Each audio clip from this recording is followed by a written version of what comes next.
And today is extra special. Why? Because this is a friend, a colleague, an associate, and someone I met many years ago as a interviewee. So the roles have swapped here, and Ntsiki Mkhize interviewed me on Business Day TV, I think about 8 years ago or so.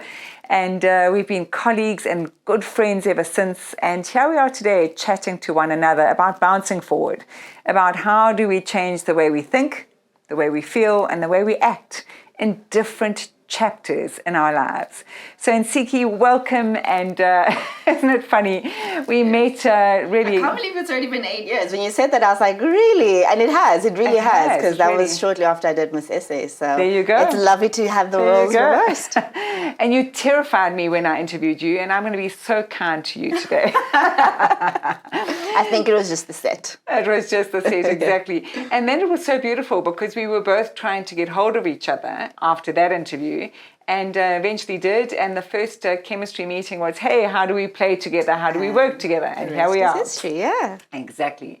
So yes, that was after you did Miss SA, which was fabulous. First princess, as I recall. Second princess, yeah. And that was first in my mind. Everything's first for you in my mind. And since then, you've done a lot. So since then, you have written your book, which I love, My Hall of Mentors. Yes. So we'll have a link to where they can find your book. And you have also founded Mentor. Yes. Mentor. Yes. And it's a nice play on words. It's a play on words. You've become an international speaker and a facilitator. Yeah. So much has changed in the last 8 years for you, which is fantastic. It is divine. So let's start with the first chapter change, because this needs to be useful for people listening to us. So we want to talk to you about bouncing forward when you're going through a big chapter change in your life. So you could be moving countries, you could be moving big jobs, you could be working in this country for a worldwide organization. And for Ntsiki, it was a big chapter change. She decided to do her master's in social innovation and to go to Scotland. So I remember you packed up your bags very quickly and made that move quite swiftly in September. So tell me first of all about your thinking and pre-framing yourself to success to move countries and do a master's in another country. Yes, I think this was one of the things you and I spoke about when we first met, was around how do you design a portfolio life. And I think ever since I've been trying to get that sweet spot of a portfolio life. And I knew I wanted to do a master's, but I also specifically wanted to do a master's in a space of what I'm passionate about. And I'm passionate about working with women, with youth, with entrepreneurs, with corporates, trying to help them figure out how do they create impact in their people and their community. So this master's was like key for me. But then also Scotland, being very, specifically in Glasgow, they are very social entrepreneurship focused. So I wanted to be in an environment where you could see the models working in real life, So there was a long thought process around where would be the best place to study this specifically, but then also how that then links to the next steps, So what do you want to do with your career afterwards? I was very clear, like, yes, I've built a career as a speaker and a facilitator, but this is a topic I'd like to also include in my body, So to go, I speak on social entrepreneurship, impact and innovation across Africa as it pertains to women and youth, and build that in there, figuring out how to facilitate stuff around that. So there was a long thought process about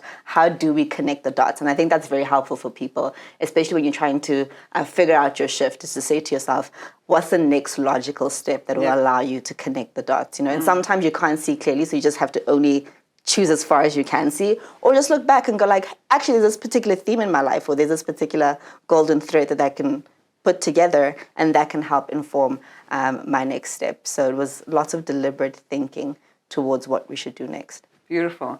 And Ntsiki, as I know you, you have the skill of applying consequential thinking. So you can connect the dots, but many of us don't. I mean, that is a learnable skill, and not to make it scary for us, but it's what is just the next step, and how will this pan out for me? Not it's a great opportunity, or I've got a scholarship, or, I'm just going to take this new job because it's higher pay, but really how does that lead into my life purpose and my life mission? So you were really good at packing up and thinking through that before you decided where to go and study. Yes, I'm a big believer in authenticity and knowing what things deserve your yes, so that you can be okay with the things that you give your no to. And I think that's key for being successful at what you do. So if you know that this is my purpose statement, and you and I have spoken about purpose statements often, that this is my purpose statement, so this is the vision mission that I have for my life. So whatever projects I do, whatever things I take on need to be aligned to that. So it could be a great job offer anywhere in the world, but if it's not aligned with your meta intention or what your purpose is, then what's the point in actually doing it? Yes, it could pay more, but is that actually going to be as valuable as you want it to be? And I think in that as well is also understanding the things that help you stay resilient. And I find that when you're working within that body of your purpose, that it's a lot easier to be motivated and be resilient on the journey, no matter what the challenges are, because you're in your purpose. That's right. Versus doing something just because the money is great, but then at some point that fuse runs out because there really isn't any strong why driving it behind the scenes. Yep. And actually, that could be another program, is how do you define your purpose? So how do you find that why, and how do you really get that juice in your tummy and align your values, your behaviors on a daily basis to that why? So Ntsiki is fortunate because you've done a lot of work in that area. Let's springboard, Ntsiki, to landing in Scotland, going to Glasgow, different climate, different people, that first horrible winter, and just give us some practical bounce forward tips on what you did to find community and to build a network around you. Yeah, so that first horrible winter, horrible is not sufficient. I think we need another word for that. Like if you come from a warm country climate, there's not enough it's going to be cold people can tell you that can actually help you figure out how cold it's going to be.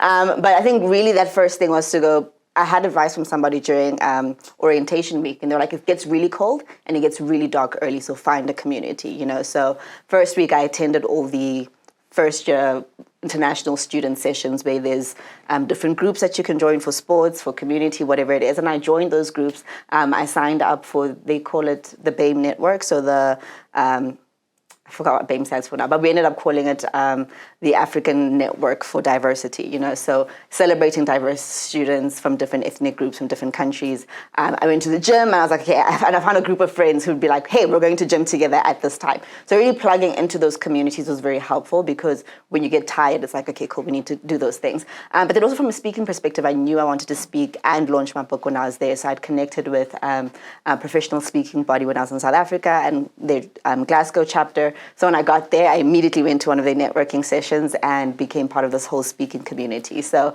being clear about what you want to do and then finding communities that you can plug into as well was a big part of bouncing forward in that space. And that's superb. I actually have coached a young lady who's just done her master's at Edinburgh, and she did not do what you did.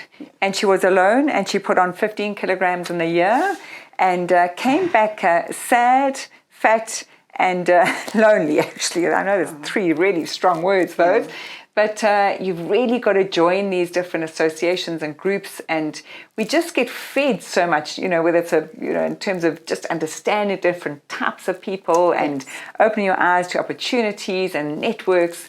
And it really is important for our personal growth. So yes, there's the whole, you got cum laude, I'm going to just sing from the rooftops for your masters. And it's important to also know that academics, I always say, is 1/8 of the learning. 100%, So 7/8 is all of these communities and these networks and the experience that you had, which is really superb. Completely. So well done. Thank you. So we're going to wrap up the segment now and then come back to bouncing forward and having a look at another chapter of your life and some more tangible techniques and tips for all of us. Cool. Thank you.